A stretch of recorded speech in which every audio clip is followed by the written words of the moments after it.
Halo teman-teman semua, kami dari kelompok kuliah kerja mahasiswa 458 Politeknik Keuangan Karastan. Kalian udah familiar kan sama yang namanya investasi? Mau tahu nggak kalau kita bisa berinvestasi sambil membangun negeri? Yuk simak video kami yang berjudul Sukuk Retail Investasi Milenial Masa Kini.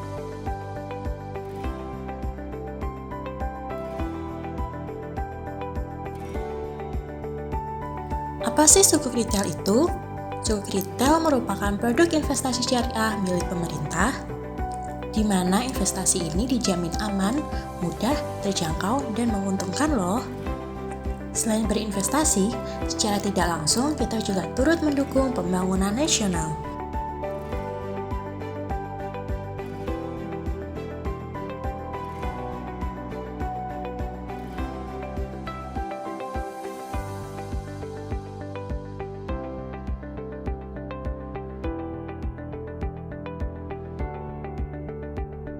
Dalam pengelolaannya, sukuk retail menggunakan prinsip syariah.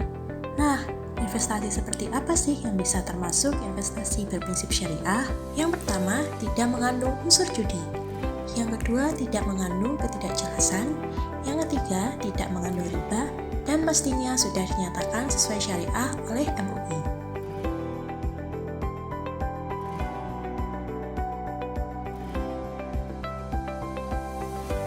Karena pengelolaannya menggunakan prinsip syariah, maka dalam penerbitannya menggunakan akad ijarah atau aset to be leased, di mana dana hasil dari penjualan sukuk digunakan negara untuk berinvestasi dalam bentuk barang milik negara, dan hasil kegiatan investasi tersebut adalah imbalan yang diterima investor nanti.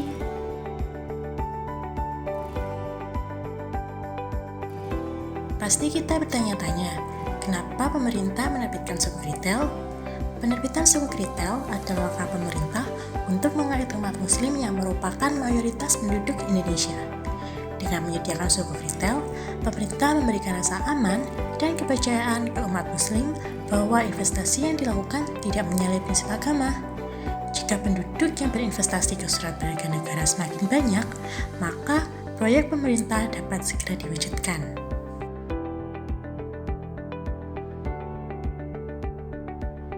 Sukuk retail bukanlah surat berharga satu-satunya yang dikeluarkan pemerintah. Apa sih yang membuat sukuk retail berbeda dengan produk investasi pemerintah lainnya? Yang pertama, sukuk retail hanya bisa dibeli oleh warga berkeluarga negaraan Indonesia. Kedua, pengelolaan investasi berbasis syariah. Ketiga, pembelian sukuk minimal 1 juta rupiah. Keempat, memiliki masa jatuh tempo 3 tahun. Kelima, menerima imbalan tetap sebesar 6,05% per tahun yang dibagi per bulan. Dan yang terakhir, sukuk dapat diperjualbelikan di pasar sekunder antar investor domestik.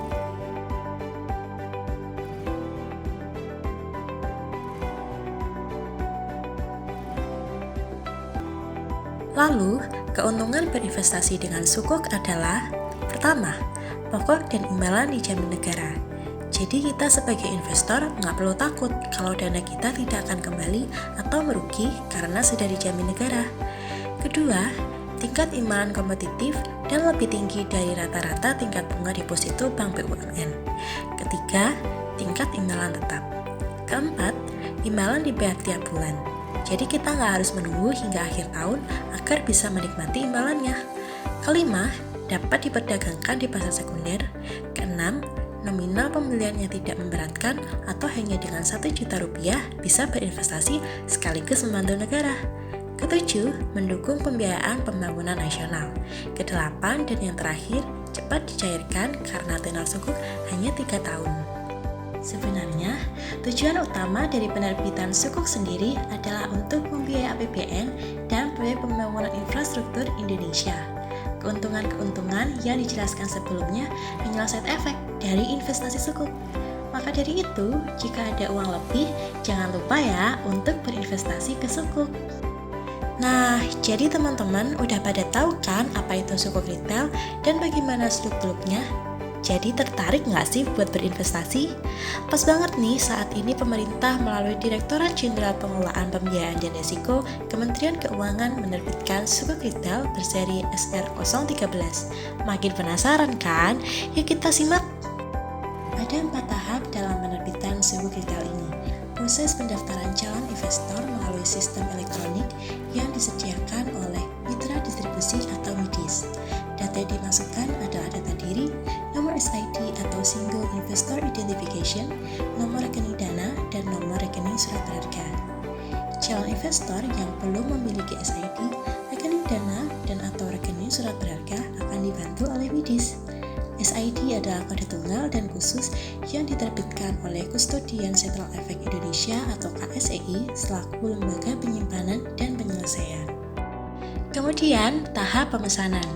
Setelah registrasi berhasil, calon investor melakukan pemesanan SR013 dengan sebelumnya membaca ketentuan dalam memorandum informasi. Pemesanan hanya dapat dilakukan pada saat masa penawaran SR013. Nah, jadi perhatikan tanggal penawarannya ya, jangan sampai kelewatan. Tahap pembayaran. Setelah pemesanan diverifikasi atau verified order, calon investor mendapatkan kode pembayaran melalui email atau SMS sesuai kebijakan masing-masing mitra distribusi. Kode pembayaran digunakan untuk penyetoran dana investasi melalui bank persepsi, teller, ATM, internet banking, maupun mobile banking dalam batas waktu yang ditentukan yaitu 3 jam. Terakhir, tahap konfirmasi. Setelah pembayaran, calon investor akan memperoleh NTPN, nomor transaksi penerimaan negara, dan notifikasi complete order, serta akan memperoleh alokasi SR013 pada tanggal settlement atau penerbitan. Nah, jadi teman-teman nggak usah khawatir kebingungan ya, karena mitra distribusi pasti bakalan bantu banget sampai semua tahapan selesai. Dan setelah penerbitan, kalian tinggal duduk manis dan menunggu imbal hasilnya tiap bulan yang bakalan masuk ke rekening kalian sendiri. Timeline SR013. Masa penawaran dimulai pada tanggal 28 Agustus 2020 pukul 9 waktu Indonesia Barat dan akan berakhir pada tanggal 23 September 2020 pukul 10 waktu Indonesia Barat.